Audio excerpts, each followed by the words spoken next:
Yes. I'm here at Tatu City. Tatu City. Tatu City is looking very nice, man. So nimeona tu nikuje nifike hapa as I was seated somewhere kitu nika watch ka video kingine hapo.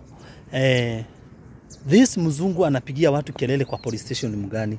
My question is, askari wa Kenya ni kizungu hamuelewi, mnashindwa kujibu mtu ama shida iko wapi?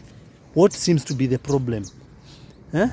How comes mtu mpaka anakuambia you take your ugly face, sijui unakaaje, na anatoa makamasi na anawagongeshia hapo na mnanyamaza? Polisi, kwani shida iko wapi?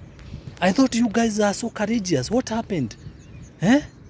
What happened? Huyu mtu mzungu huyu. I don't know whether wanafikiria we are still in the colonial period. Mtu anakuja kwetu na anaanza hadi kutusiana kwa cell. And jamaa alikuwa anaonekana ako so, yani it's like hadi sijui. He felt so strong. And I think Kenyan police hapo mumetuangusha. Huyu mtu anafaa afunguliwe mashtaka na ashtakiwe. First of all, nilisikia alikuwa ame-assault his girlfriend. Ana-assault girlfriend yake, and on top of that anaenda ana-assault a police officer. Ana-assault a police officer. So what do you expect?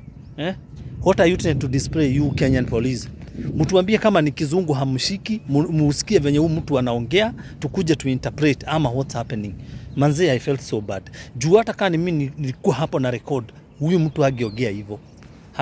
This is our country. Si ati bado tuko in the colonial rule.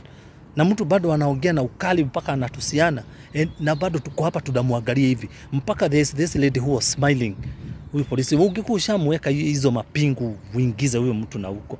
For the very first time, niko pande ya polisi na nimesikia vibaya, lakini mumenikasirisha. Siwajui, kumbe mnatuchapaga juu mnaelewa venye tunasema. Anyway, you guys, you should know what to do.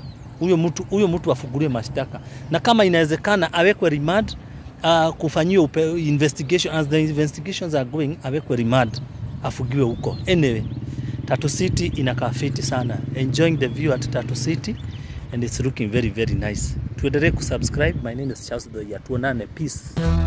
Charles Doya, they hate the space where wealth should be upon your face. A beggar's name, a scornful cry. They let the poor man simply die.